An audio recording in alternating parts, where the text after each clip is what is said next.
Materi berikutnya adalah hubungan antar garis.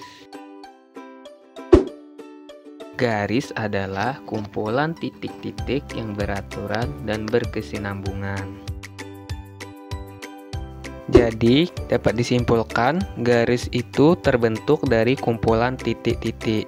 Bisa kalian lihat titik-titik tersebut dari yang jarang hingga yang rapat, lalu membentuk garis. Kita akan belajar mengenai pengertian garis lurus, sinar garis, dan ruas garis.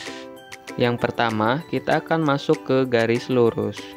Garis lurus adalah garis memanjang yang tidak terbatas di kedua ujungnya. Perhatikan gambarnya, di sini ada garis yang diberi nama dengan garis AB. Pada ujung garis AB terdapat tanda panah ke kanan maupun ke kiri. Ini menunjukkan garis AB dapat kita tarik ke kanan maupun ke kiri dengan panjang tak terhingga.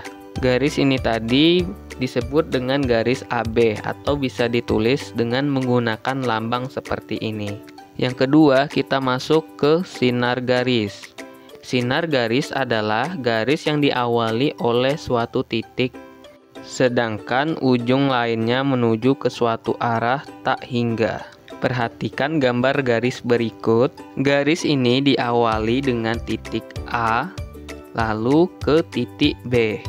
Dengan di titik B tanda panah. Ini menandakan garis ini dapat ditarik pada titik B dengan panjang tak terhingga.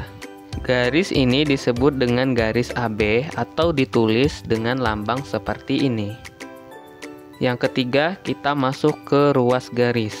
Ruas garis adalah garis yang dibatasi oleh dua titik. Perhatikan gambarnya, ini adalah ruas garis AB. Di ujung A terdapat titik, lalu di ujung B juga terdapat sebuah titik. Ini berarti garis AB tidak dapat diperpanjang ke arah kiri maupun ke arah kanan. Berawal di titik A dan berakhir di titik B. Ini disebut dengan ruas garis AB atau bisa kita tulis dengan lambang seperti ini. Selain itu, kita juga dapat mengenal garis horizontal atau disebut juga dengan garis mendatar. Ini adalah gambar dari garis horizontal. Dan garis lainnya juga yaitu garis vertikal atau bisa disebut juga dengan garis tegak lurus. Dengan lambang seperti ini. Selanjutnya kita akan belajar mengenai hubungan antara dua garis. Yang pertama yaitu garis sejajar. Dikatakan garis sejajar jika garis-garis tersebut terletak pada sebuah bidang datar dan tidak akan berpotongan, walaupun garis tersebut diperpanjang sampai tak terhingga. Perhatikan gambar tersebut, ada dua garis, yaitu garis A dan garis B, di mana pada ke ujung dua garis terdapat sebuah panah. Jika kedua garis ini kita tarik ke arah tak terhingga, kedua garis ini tidak akan berpotongan sama lain. Maka garis tersebut disebut dengan garis sejajar. Garis A sejajar dengan garis B atau bisa dilambangkan dengan seperti ini. Dengan tanda dua garis miring. A sejajar dengan B. Atau bisa dengan gambar seperti ini. Terdapat tiga garis yaitu garis C, K, dan L. Nah, J, K, dan L terdapat sebuah panah di ujungnya.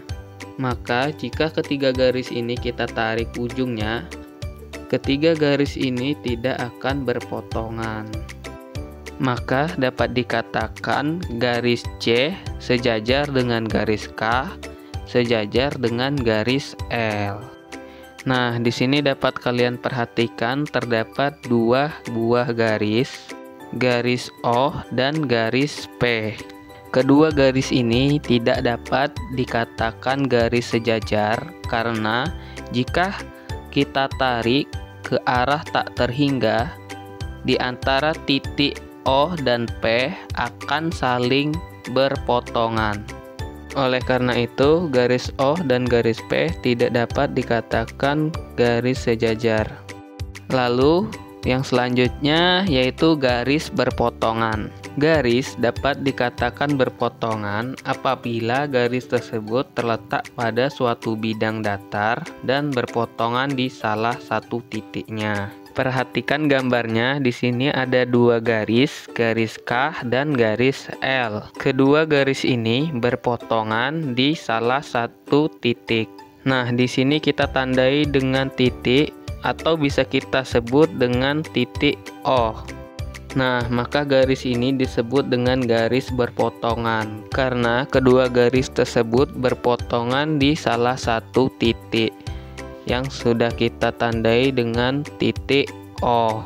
Nah, selanjutnya di sini ada dua garis, yaitu garis P dan garis Q. Dan ini juga disebut dengan garis berpotongan atau disebut juga dengan garis tegak lurus. Selanjutnya yang ketiga yaitu garis berhimpit.